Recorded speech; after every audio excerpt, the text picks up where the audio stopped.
If you're shopping for a home in the LA area, you probably noticed that home prices haven't really gone down. Interest rates are up, but home prices aren't really going down, and the options really just aren't that great.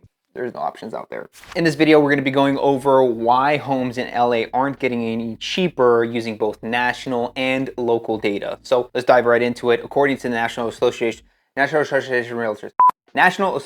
of Realtors, in 2023, we're going to see a steady rise in home prices, but interest rates are going to be very, very steady. And what that means is that affordability isn't really going to get any better. The report suggests that factors such as strong job growth and demand combined with limited housing inventory acts as a constraint on supply, further driving home prices as there are buyers willing to pay those prices. Despite the rising prices and politics aside, people still want to be here and enjoy what the city has to offer, including job opportunities and a desirable location. It's beautiful here. The weather is always perfect. And with that comes the competition among buyers. But in layman's terms, that's just a bunch of nerdy talk for people who want to buy a house.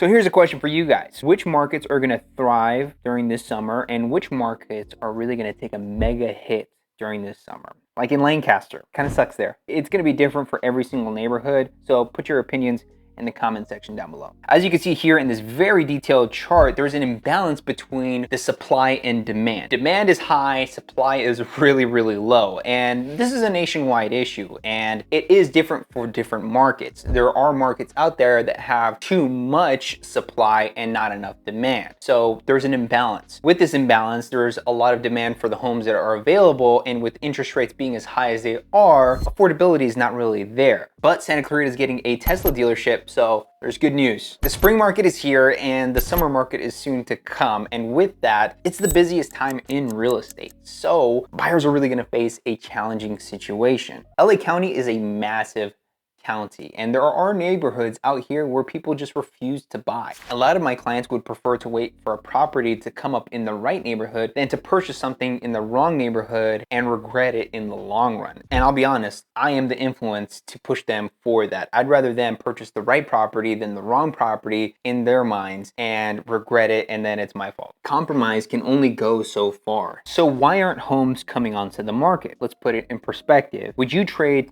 a 2 or 3% interest rate for a home at a 7% interest rate and a higher price at the same time? It's a hard sell. 91% of mortgages are under a 6% interest rate, lower than what we have today. And 82% of mortgages are under 5%. And 23% have a interest rate that is lower than 3%. And those are just mortgages. 37% of homes don't have a mortgage at all. But that figure is according to Zillow, and they are prone to losing $1 billion when it comes to numbers. So I wouldn't trust it too much, but it is a high percentage. For example, a home at $500,000 January 2022 would be at a 3.2% interest rate. Today, that'd be closer to 7.5%. $500,000 at 3.2% interest rate equals $2,162 with just principal and interest. $500,000 at 7.5% equals $3,496 with just principal and interest. The difference with just principal and interest is $1,334. Damn, that's a payment for a brand new Ford Raptor. Like legit, you can get a brand new Raptor and that would be your payment.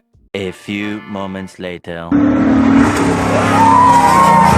So naturally, with the market being as it is right now, people would be looking at new construction. As we all know, builders could not keep up with demand during the pandemic. It's like everyone from 2012 to March 2020 just weren't buying homes because they were being sold the idea that the next market crash is coming and that their opportunity will come next year. Everything is going to be next year. Just wait, just wait, just wait. You're going to get a better deal. So everyone was really flooding the market. And during this heavy time with builders, a lot of them didn't create a great reputation because they produced an inferior product. So their reputation has really been tarnished. But keep in mind that this is all location specific. Not all builders are built the same. And there are lines of people waiting for new construction, but again, it is builder and location specific. There are builders in specific areas that just can't keep people outside their doors, but then there are some locations that they're yelling at the top of their lungs and they can't get anyone to come close to their new construction projects. I only create video tours of new construction projects from builders that I really trust. I know that they're doing a good job for my clients. So I created a playlist. You can take a look at it right here. And if you're not really sure which neighborhood is right for you and your family, take a look at this playlist right here and subscribe.